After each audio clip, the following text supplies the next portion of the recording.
Welcome, viewers, back to the Preaching Humanist with David Oliverio, that is I, where no God is required for a life of love, joy, peace, fulfillment, meaning, and purpose in life. And the good life is one guided by reason and motivated by love. Special day here for me and my grassroots show called the Preaching Humanist. I have Matt Dillahunty with me today. Matt, welcome.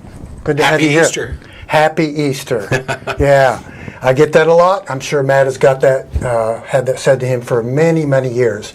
So I'm going to interview Matt today. And before I ask him some questions and let him take off, I want to give you a quick bio of Matt. Matt is definitely a bigger name in the atheist community, and he's known abroad. So those of you watching who have watched my show before know the objectives of my show. And today I'm just going to pick Matt's brain, and we're going to see what he says about some real basic questions that Christians may have. And we're also going to talk to our fellow atheists about certain things as well. So for those of you that do not know Matt, let me give you a quick little bio. And Matt said these are all good, so we're going to do it. Matt is, or has been, the president of ACA, which is the Atheist Community of Austin, from 2006 all the way to 2013. He's a host of the very famous Atheist Experience cable access show since 2005, recorded right here in the studio. He's the founder and contributor of the Counter Apologetics Encyclopedia, Iron Chariots, formerly hosted the live internet radio show Nonprofits. He's regularly engaged in formal debates, and he travels the U.S., speaking to secular organizations and university groups. I am actually very glad that I'm not on the other side. I don't think I'd want to debate Matt Dillahunty. He's a very good debater. So Matt, welcome, and I'm going to start right into it, and we are going to discuss your religious background and your upbringing. Sure. So if you would, just kind of tell us your background, how you were raised, and so forth. Yeah, so my dad's family was Southern Baptist, and my mom's family was kind of a mix. There's a lot of Catholics on that side, but a handful of Protestants. So I was raised in the church. I mean, I was in Sunday school from probably before I could walk, right. And I was active, but at about the age of 5 or so, I walked down the aisle at the revival and, accepted Jesus into my heart. And a lot of this story I didn't even find out until many years later, and that's that my parents had concerns, can a 5-year-old actually understand this? Yeah. And the preacher basically said, well, you'll find out. And we'll see if this sticks, essentially. And it did, to the extent that I was still active in the church. My mom actually converted most of her immediate family from Catholicism to being Southern Baptists. Wow. And I was active in the church through my teen years. I was never really forced to go to church except Sunday mornings, and I'm not a morning person, and still not. And I didn't like going to church on Sunday morning, but I was there the rest of the time. Sunday night, Monday night visitation, Wednesday night service. There were Thursday night and Friday night youth group things, and weekends and summer camps and all kinds of stuff.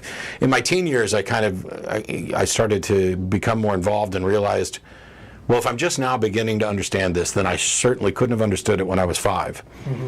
So have I just not been saved all these years? Have I thought wrongly that I had, a proper relationship with Christ? And so my teen years, I did it again, got saved again, or rededicated my life, however you want to look at it. Yeah. And this is something I saw in hindsight among all my peers at church too, where at least within our church, there was almost a cycle of guilt, of you can't ever live up to the expectations. You're a human being. You're going to fail. You're going to have, impure thoughts. You're going to do something wrong. You're not going to be living every second of your life in accordance with what at least the church thinks that you should, to be a good Christian. And so you constantly, there's this, they make you feel guilty, and then you rededicate your life, and then you're on fire for Christ for a little while, and then you slide back a little bit. which is how you get the backslidden thing.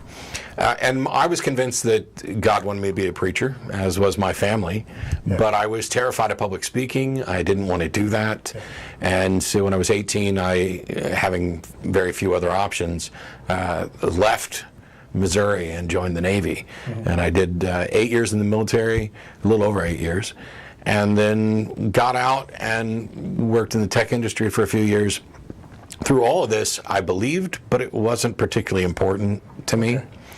And then around 2000, 2001 or so, I lost my job, and it was, to me, I felt that God was punishing me.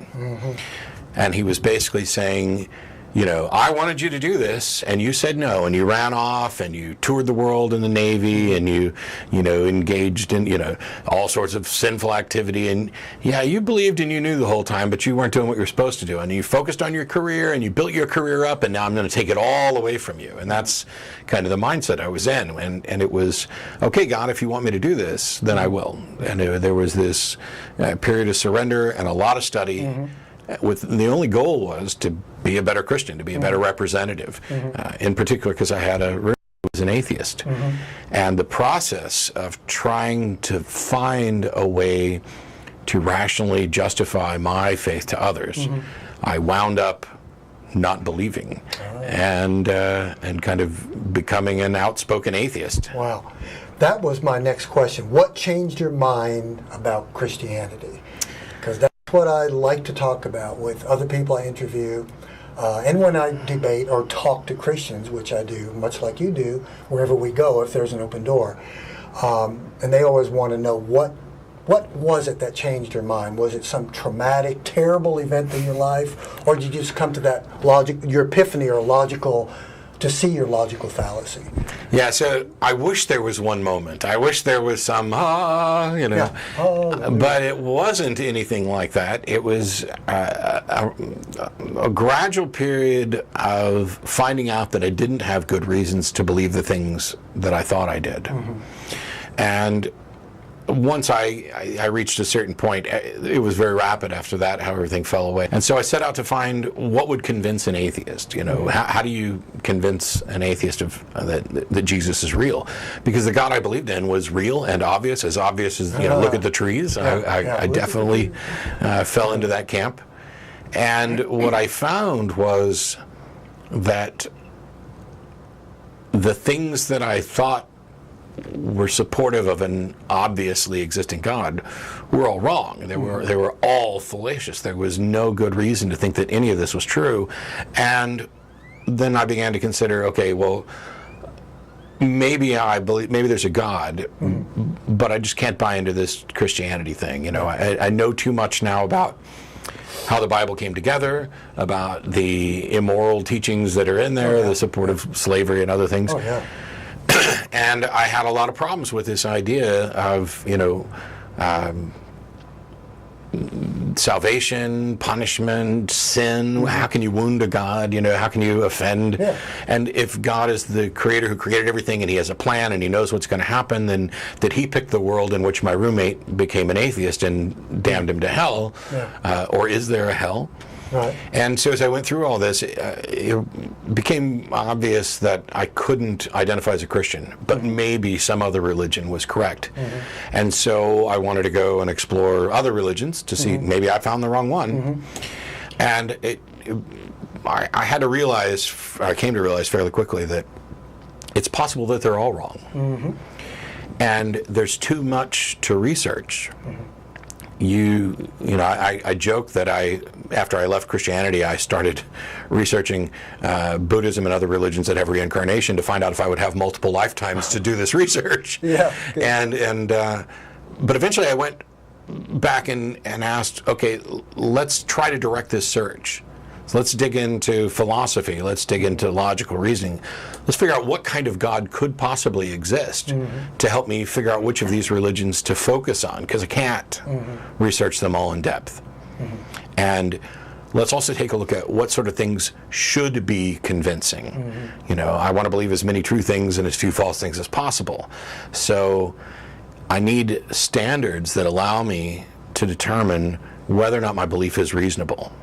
So let's use those to figure out which category of religion could possibly be reasonable. And as it turns out, there wasn't any path to confirm the supernatural in any way. Right. And until that exists, no religion that makes an appeal to the supernatural can have a sound justification for belief. And they can't demonstrate it. That's the thing. Yeah. Demonstrative power, like in the 1 Kings 18, where Elijah stood against the 450 prophets of Baal. I just spoke on this a couple episodes ago, and how they used demonstrative power to prove that their deity existed. Oh, yeah. When you tell a Christian that, or a believer today in any religion, they just say, no, I can't do that. Don't be silly. It's amazing how miraculous demonstrations of the power of the gods has declined directly in opposition to our ability to investigate and confirm them. Exactly. You know, back when there wasn't video cameras, when everything was word of mouth stories, all of a sudden you had pillars of fire, pillars of cloud, manna from heaven, people rising from the dead, the lame can walk, and now it's Jesus help me find my car keys. You know, or I just feel Jesus in my heart. Or life transformation, a new creation in Christ. I'm a different person, but they're not thinking, because people change and their lives are transformed based on whatever philosophy they get into. You can conform. That transformation is probably one of it's come up several times in recent shows where somebody will say, but the reason I believe is because there are so many people who, after giving their life to Christ, have become different people. So what? All you're really saying is, after people made a decision to change to be somebody else, they became somebody else. And that is true whether it was trying to be more Christ-like, or adhering to the Quran, or Scientology, or anything else, or just deciding, I want to live my life differently. This is now important to me. And you know, we hear a lot about sobriety. You know, these people, they were incapable of handling this themselves. It's one of the reasons why I have such a huge problem with the 12-step programs, because they begin with an acknowledgement that you are powerless. Well, you're not powerless. And I don't buy into this idea that we should reinforce powerlessness. Instead, what we find in secular sobriety organizations is that if you begin by empowering people and letting them know that, yes, you can change your life. You don't have to do it on your own. You have support networks. You have people that care about you. People helping people. That's as effective or more effective. Of course. Yeah.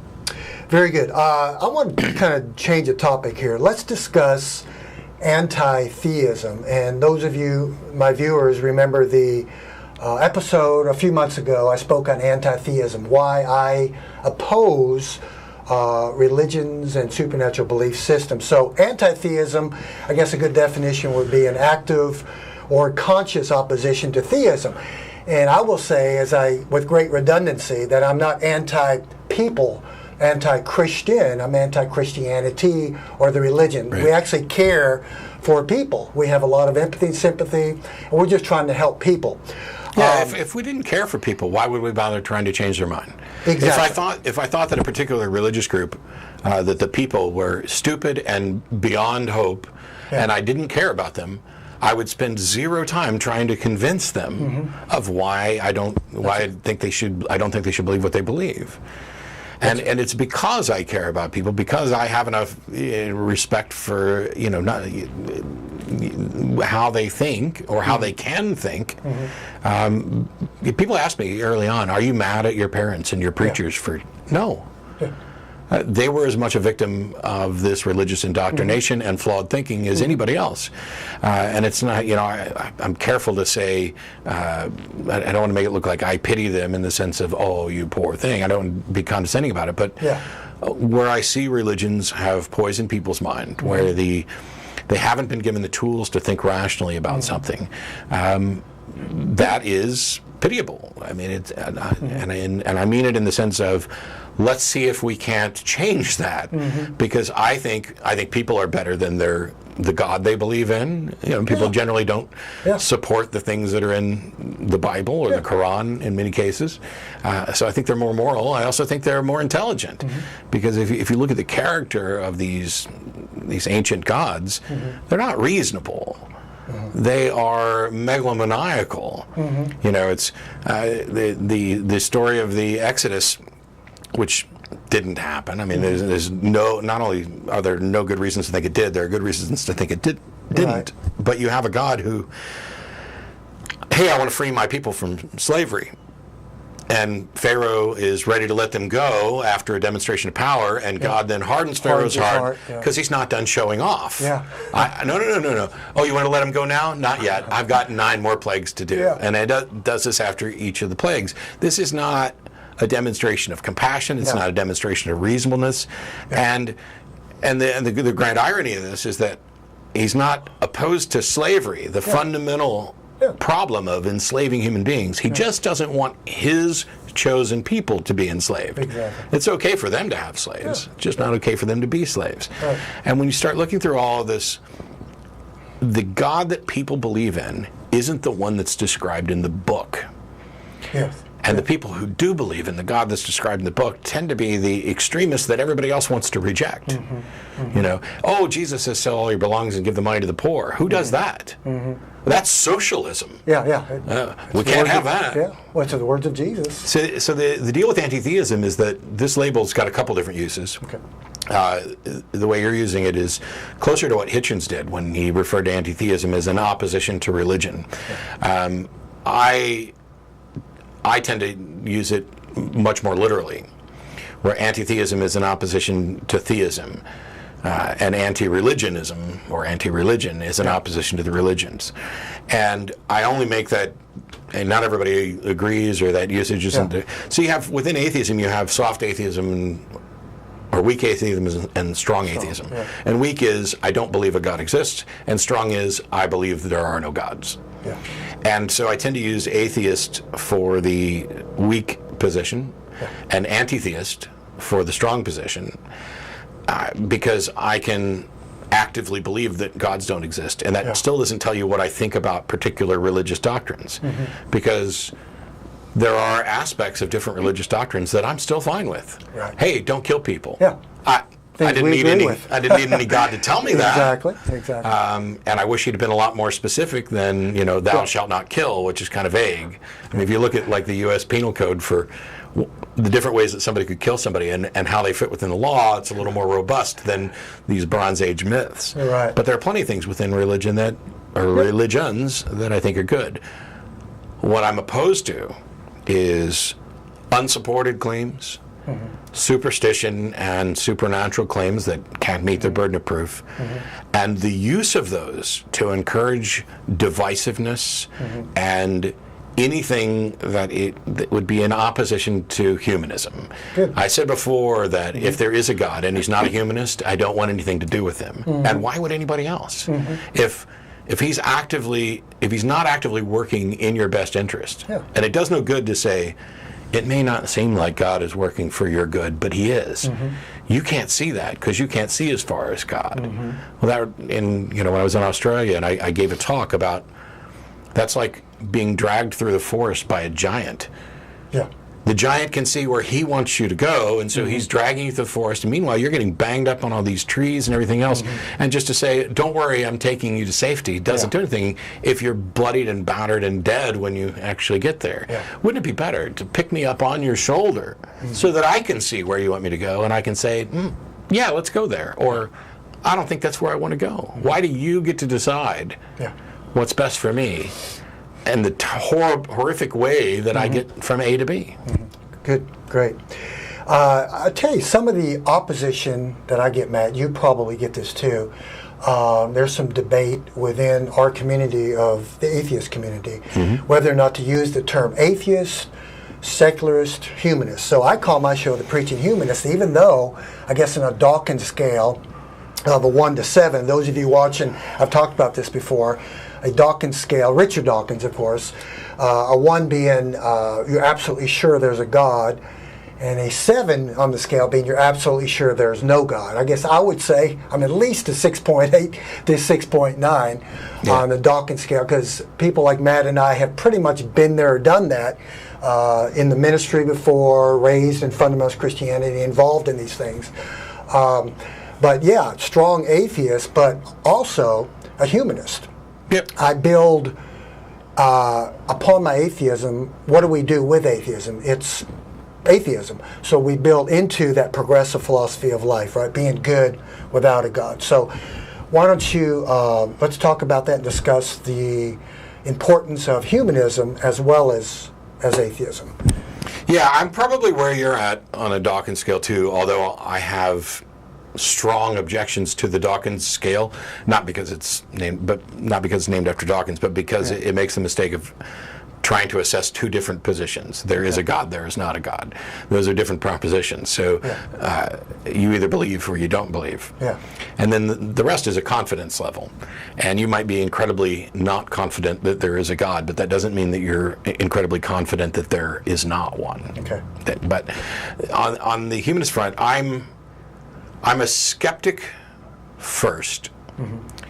Because skepticism and critical thinking inform how I go about evaluating things to determine whether or not it's reasonable for me to accept a claim. Mm-hmm. Because of that, I'm an atheist. The God claims don't meet their burden of proof. In many cases, they can be disproved, mm-hmm. or at least violate the logical laws and reasoning. You end up with circular arguments and claims mm-hmm. where what they claim about a God is inconsistent with what we observe. My humanism is more important to me than my atheism. I don't know that it's more important to me than my skepticism. I'd probably put them on par. One is about, maybe skepticism slightly more important, because one is about how you make decisions about everything. And my humanism is an ideology about what I think about human interactions, about mm-hmm. what's in our best interest. Mm-hmm. And I think that the reason skepticism has to take priority over that even mm-hmm. is because we have to acknowledge that we may have things that we put into the humanist category, positions, which could be wrong. Mm-hmm. There are things we could be wrong about. And so skepticism is the foundation. Humanism is a secondary thing. This is more of the ideology. Right. And then atheism is just a simple conclusion that I've reached on the existence of God. And mm-hmm. antitheism, the opposition to religion as you're using it, mm-hmm. is another conclusion I've reached that actually couples my lack of belief and my humanism. Mm-hmm. And the reason it is derived from those two is because as a humanist, I am interested in things that benefit humans. Right. That create a better world, okay. that allow us to make decisions that are in our own best interest. And we don't want anybody to confuse humanism with hedonism. It's not like we're just, let's run around and have a party, because we can understand that that's probably not in our best interest in many cases. Yes, of course. And so that is kind of the path: skepticism, humanism, atheism. Because if a God shows up tomorrow and demonstrates conclusively that he exists, mm-hmm. I'll believe, and I'll stop being an atheist. But that doesn't mean I'll worship that God or admire mm-hmm. that God or anything else. Right. That depends on what his views are on humanism, or whether he can convince me that I'm wrong about mm-hmm. those things. Mm-hmm. And my humanist views aren't something that I think you could really show are wrong. Mm-hmm. I mean, I don't suspect that there's any good way to do that. The idea that individual autonomy, freedom and liberty, mm-hmm. the sanctity of each individual's mind, mm-hmm. The process of using the best evidence and arguments to reach the conclusions that are most rational. Mm-hmm. There are some subtle little things, like, for example, the question often comes up, if you had cancer, would you want to know about it? Mm-hmm. That's clearly a personal thing. There are people who would say, yes, absolutely, I want to know. I'm one of those people. Mm-hmm. I want to know as much as I can about everything, mm-hmm. because I think that's how I make better decisions. Knowing that I have cancer and, that helps me get the best treatment to perhaps live the longest, but it also changes how I'm going to view each coming day. And there are other people who would rather not know. And I don't necessarily have a problem with that, mm-hmm. because the aspects that they've chosen as most important for their life, they're free to do that. Mm-hmm. And so when I stand in oppositions to religions, it's quite often when they begin to encroach on individual liberties, the idea of sin and mm-hmm. thought crime, mm-hmm. that you could think something that would be evil, mm-hmm. It is kind of bizarre to me, because it's the actions and the consequences of the actions that we evaluate. Mm-hmm. Mm-hmm. And so when I hear God only wants what's best for you, like we were talking about earlier, Yeah. okay, I've heard you say that. How do I know that you're right? Yeah. And where is this God coming to tell me that he wants what's best for me? And where's the demonstration that what he wants is in fact what's best for me? Right. Now, humanism, there's no pretension that we now have the answers to everything and we're going to get everything right because we're humanists. Right. It's just a recognition that as far as we can tell, Yeah. we're in this together, Sure. and without any justification to appeal to supernatural help or guidance. And so the best thing that you and I can do is say, okay, these are the things that I like, these are the things that you like. Where they don't overlap at all may be fine. You know, we don't have to all have the same interest. But where we do overlap, that's where humanism really takes charge, because we're sharing space. And what people believe informs their actions. And their actions they have consequences for themselves and for everybody else. So when people are trying to say, well, that's just your opinion, or you don't get to enforce or push your views on anybody else, I agree that I don't get to push my views on anybody else. But it's not just a matter of opinion about what is right for us when we're sharing space. We get a voice in that.